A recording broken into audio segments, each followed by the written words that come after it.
A'udzubillahi minasyaitonirrajim. Bismillahirrahmanirrahim. Alhamdulillahirabbil alamin wassalatu wassalamu ala Rasulillah Sayyidina Muhammad wa ala alihi washabihi ajma'in. Allahumma rabbi shrah li sadri wa yassir li amri wahlul 'uqdatam min lisani yafqahu qawli. Alhamdulillah, pertamanya banyak-banyak kita bersyukur kepada Allah Subhanahu wa taala di atas segala nikmat dan kurniaan yang Allah Ta'ala anugerahkan kepada kita semua sehingga ke saat ini. Kita takbirkan rasa syukur kita di atas segala nikmat dan kurniaan Allah dengan pelbagai cara, antaranya dengan kita tambah ataupun kita kukuhkan ilmu yang sedia ada pada kita, di samping kita cuba untuk menghayati segala ilmu yang bermanfaat yang kita perolehi untuk diri kita dan untuk kita sebarkan kepada seluruh manusia, seluruh muka bumi ini, dan semuanya kita lakukan kerana Allah Subhanahu Wa Taala. Kita tahu sumber utama ilmu yang kita perolehi adalah daripada wahyu Allah Subhanahu Wa Taala, daripada Al-Quran. Dan insya-Allah dalam majlis ini kita sama-sama cuba untuk tadabbur, memahami sedikit sebanyak ayat-ayat Al-Quran daripada surah Al-Qari'ah. A'udzubillahi minasyaitonirrajim. Bismillahirrahmanirrahim. Al-Qari'ah. Al-Qari'ah memberi makna hari kiamat. Mal Qari'ah. Apakah itu Al-Qari'ah, hari kiamat?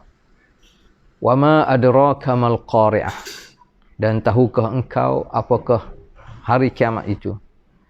Yauma yakunun nasu kal farashil mabthuth, pada hari manusia seperti kupu-kupu yang berterbangan. Wa takunul jibalu kal ihnil manfush, dan gunung ganang seperti bulu yang dihambur-hamburkan. Fa amma man thaqulat mawazinuh, maka adapun sesiapa yang berat timbangan kebaikannya, fa huwa fi 'ishatir radiyah, maka dia hidup dalam kehidupan yang bahagia, terutamanya di syurga Allah. Wa amma man khaffat mawazinuh, manakala sesiapa yang ringan timbangan amal kebaikannya, fa ummuhu hawiyah, maka tempat kembalinya adalah neraka hawiyah. Wa ma adraka ma hiyah, dan tahukah engkau apakah hawiyah itu? Narun hamiyah, iaitu api yang sangat panas. Inilah beberapa ayat daripada surah Al-Qari'ah. Kita tahu kebanyakan ayat-ayat dan surah-surah yang diturunkan semasa Nabi SAW berada di Mekah sebelum berhijrah ke Madinah, kebanyakan ayat-ayat berkaitan dengan asas kehidupan, tentang akidah, tentang kewujudan dan keesaan Allah Subhanahu Wa Taala, tentang hari kiamat, pada suatu hari yang manusia tak boleh nak lepas diri, nak lepas lari daripada dibangkitkan oleh Allah SWT di hari kiamat. Ini menunjukkan kepada kita bahawasanya hari kiamat satu benda yang pasti, yang perlu ada dalam ilmu kita, keyakinan kita, dan menjadi satu pegangan kehidupan. Apabila kita membincangkan tentang hari kiamat, dia bukan untuk melarikan kita daripada kehidupan dunia ini, ataupun untuk melemahkan semangat kita manusia.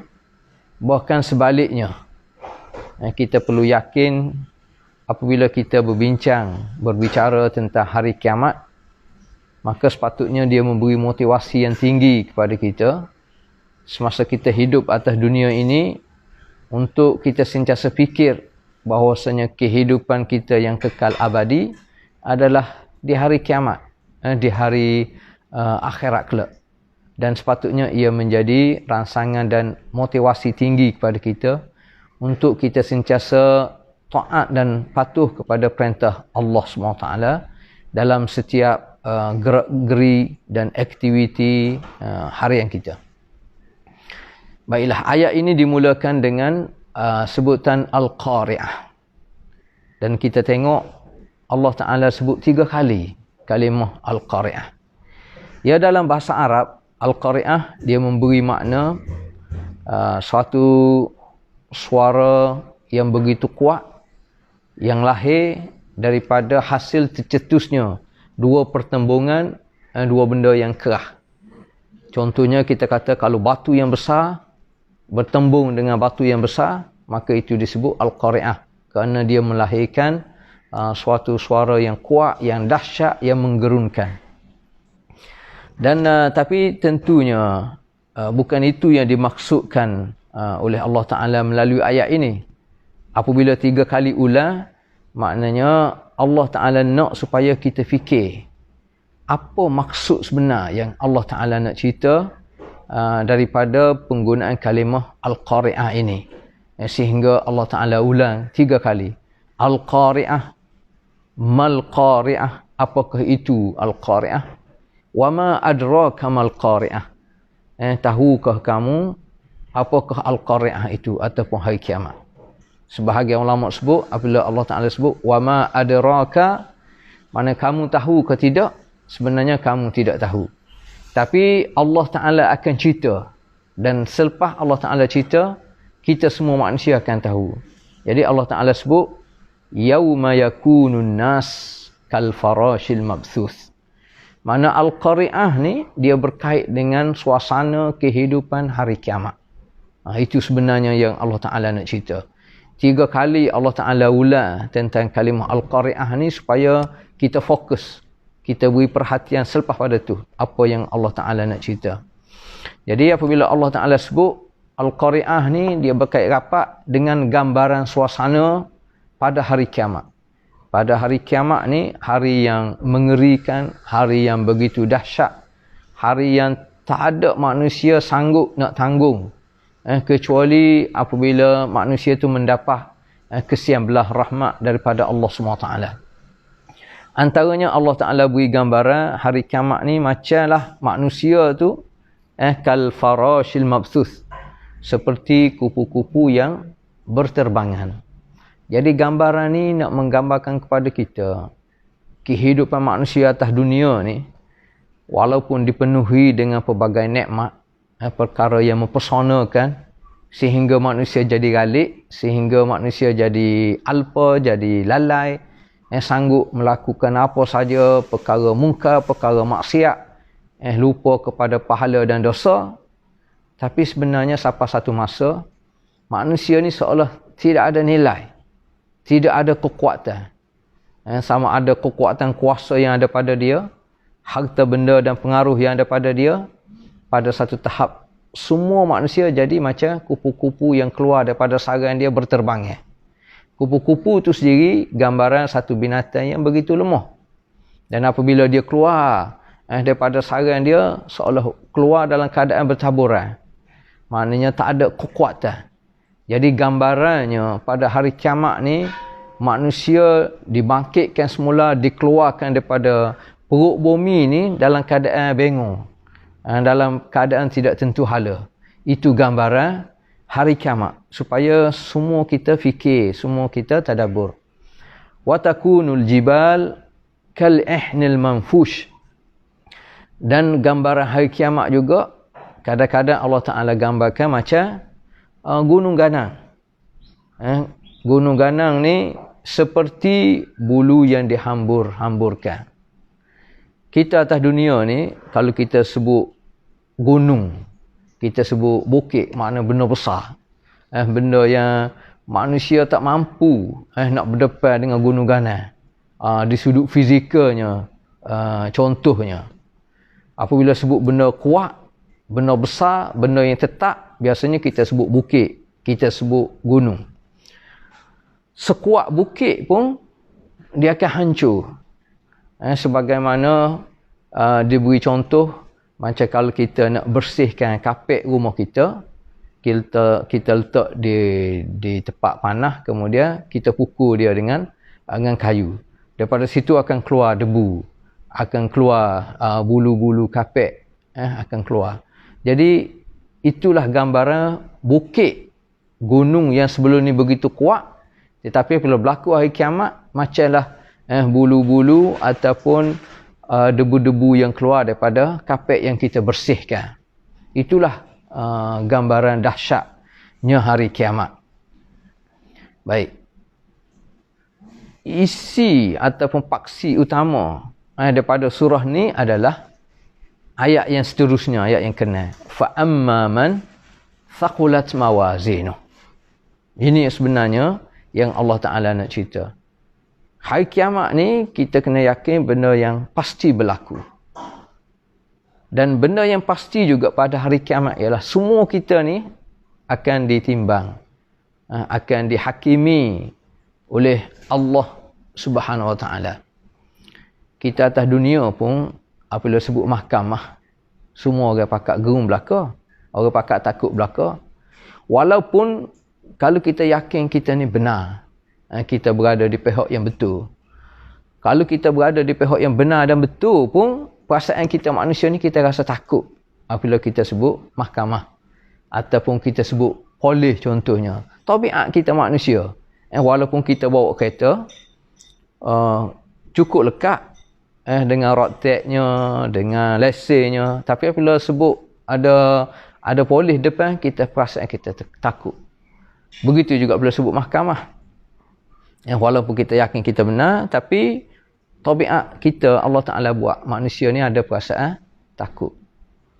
Apatah lagi kalau orang yang salah, memanglah lagi takut. Walaupun dia cuba ikhtiar macam mana nak tutup kelemahan dia, ketakutan dia dengan macam-macam, tapi kalau dia bersalah, memang tetap bersalah lah. Kecuali apabila manusia melakukan penipuan. Adapun mahkamah Allah SWT ni, dia tak akan berlaku sebagai penipuan ke, semua sekali dengan penuh keadilan daripada Allah SWT. Sebagaimana Allah Ta'ala sebut, wa tammat kalimatu rabbika sidqan wa adla la mubaddila li kalimatih. Jadi agama ni, ad-din, Islam yang menjadi sistem kehidupan yang kita yakin sepenuh, kita kena yakin dia mempunyai dua elemen penting dalam kehidupan yang diredai oleh Allah SWT. Wa tammat kalimatu rabbika sidqan wa adla. Yang pertama as-sidq, yang kedua al-adl. Jadi as-sidq ni dia penting dalam kehidupan kita. Sebab itulah kalau kita belajar tentang sirah Nabi kita Muhammad sallallahu alaihi wasallam, antara sifat utama yang ada pada Nabi adalah siddiq, amanah, tabligh, fatanah. Yang pertama adalah as-sidq, benar. Ya, sebab itulah kita kena benar dengan diri kita. Kita kena benar dengan Allah Subhanahu Wa Taala. Kita kena benar dalam muamalah kita, dalam kehidupan harian kita. Ini satu sifat. Dan sebab itulah kalau kita tengok mula-mula awal-awal lagi Nabi SAW apabila dia bawa Islam, dia bawa dengan kebenaran. Begitu juga yang kedua al-adl, keadilan. Kehidupan kita ni, kehidupan peribadi ke, kehidupan berkeluarga, bermasyarakat, bernegara, mesti dengan al-adl, dengan penuh keadilan. Dan itu dituntut oleh Allah SWT. Dan sebahagian ulama apabila ditafsir ayat wa tammat kalimatu rabbika sidqan wa adla, ada ulama sebut seolah gambarannya Allah Ta'ala nak bagi tahu pada kita minkumus sidq wa minnal adl. Minnal adl, ia daripada Allah SWT. Allah Ta'ala akan zahirkan keadilan yang sebenar atas dunia dan juga lebih-lebih lagi di akhirat. Yang Allah Ta'ala minta daripada kita adalah as-sidq, benar. Kalau kita kata kita ni orang Islam, kita boleh tunjuk bukti yang benar bahawasanya kita ni orang Islam. Dengan ngucapnya, dengan kita lafaz la ilaha illallah Muhammadur Rasulullah, dalam muamalah harian kita, dalam amalan kita, dalam amal kita penuh dengan amal soleh, kita berusaha tidak melakukan perkara-perkara yang boleh mendatangkan dosa. Itu menggambarkan as-sidq yang ada pada diri kita. Adapun satu lagi, Allah Ta'ala juga minta pada kita untuk melakukan keadilan. Mesti kita berikhtiar melakukan keadilan. Tapi macam mana pun, tabiat kita manusia ni, kita tak mampu melakukan keadilan tu sepenuhnya 100%. Kerana banyak faktor. Antaranya faktor kelemahan kita manusia sendiri. Kadang-kadang kita buat keputusan tu berdasar kepada setakat ilmu yang ada pada kita. Kadang-kadang ada maklumat-maklumat tertentu, ilmu tertentu yang tak sampai kepada kita, menyebabkan kita buat keputusan tu tidak dapat adil sepenuhnya 100%. Apapun dia bukan alasan untuk kita melakukan kezaliman. Kita kena tetap berusaha untuk melakukan keadilan. Cuma keadilan yang sempurna sepenuhnya adalah keadilan daripada Allah Subhanahu Wa Taala, iaitu Mahkamah Agung Allah Taala di akhirat kelak. Di sinilah Allah Taala sebut fa amman thaqulat mawazinuh. Orang yang berat timbangan. Thaqulat mawazinuh, mawazin timbangan yang banyak. Nak menggambarkan kepada kita timbangan yang banyak ni mengikut setiap amalan yang kita buat. Macam contohnya, kalau kita nak timbang berat, gula, berah, dia ada timbangan dia. Ada neraca dia. Kita panggil ada dacing dia. Kalau kita nak timbang mah, nak timbang kakah mah kita panggil, kita tidak timbang dengan timbangan berah dengan gula. Dia ada timbangan dia khusus. Begitu juga kalau kita nak timbang benda yang berat, macam besi, macam batu, dia ada timbangan dia. Begitulah lebih kurangnya di akhirat kelak. Setiap amalan kita ni ada timbangan dia masing-masing. Kita cari ilmu, ada timbangan dia. Banyak mana pahala kita dapat hasil daripada kita cari ataupun kita sebar ilmu. Banyak mana timbangan khusus kalau kita suka tolong orang. Contohnya, dia ada timbangan khususnya. Ada timbangan khusus untuk amalan. Contohnya, kita semaya, kita puasa, kita zakat, kita buat haji. Semua sekali itu amalan-amalan khusus ada timbangan khususnya. Ertinya, kalau banyak benda baik yang kita buat dan berat timbangan dia mengikut amalan-amalan dia, Allah Ta'ala kata fahuwa fi 'aishatir radiyah. Maka dia akan hidup dalam keadaan aman, dalam keadaan selesa, dalam keadaan bahagia, terutamanya di akhirat kelak lah. 'Aishatin radiyah. Radiyah ni redha, kita redha. Dan dia juga memberi makna radiyah, mardiyah. Redha dan diredai oleh Allah SWT. Kita hidup atas dunia ni, kalau kita dihormati, kita diredai oleh ayah mak kita, tentulah bahagia hidup kita. Begitu juga di akhirat kelak. Kalau kita hidup atas dunia, Allah Ta'ala redha pada kita, kita pun redha dengan ketentuan Allah SWT. Gambaran kita redha kepada Allah adalah kita sentiasa bersyukur, kita sentiasa memuji Allah SWT. Kita ikhtiar dalam setiap kehidupan kita ni, kita cuba sedaya upaya untuk buat apa saja yang boleh mendatangkan redha Allah Subhanahu Wa Taala. Tentulah di akhirat kelak, dengan izin, dengan masyiah, dengan rahmat daripada Allah, kita akan hidup dalam keadaan bahagia, fi 'aishatin radiyah. Lawan dia, wa amma man khaffat mawazinu. Adapun orang yang ringan timbangan dia, mana amalan kebaikan dia tidak banyak, amalan kebajikan dia tidak banyak.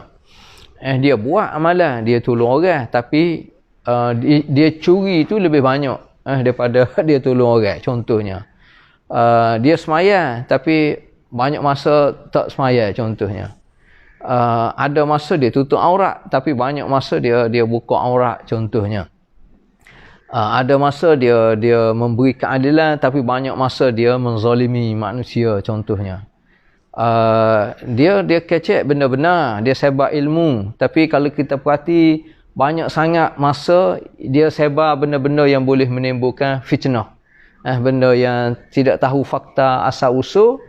Jadi timbangan kebaikan dia berat, tapi timbangan keburukan dia ni lebih berat. Wa amma man khaffat mawazinuh fa ummuhu hawiyah.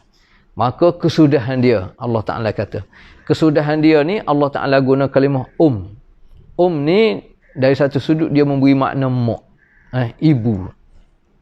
Jadi apabila sebut mak, ibu ni, semua manusia atas dunia tanpa mengikut keturunan, tanpa mengikut agama, apabila sebut mak je, maknanya dalam pemikiran kita ni kita faham, terutamanya budak, tepat dia berlindung, tepat nak minta pertolongan, tepat nak minta apa saja, nak sesar masalah, nak hilang kekusutan apa dia sama sekali, tepat dia rojok, tepat dia berlindung apa dia mak.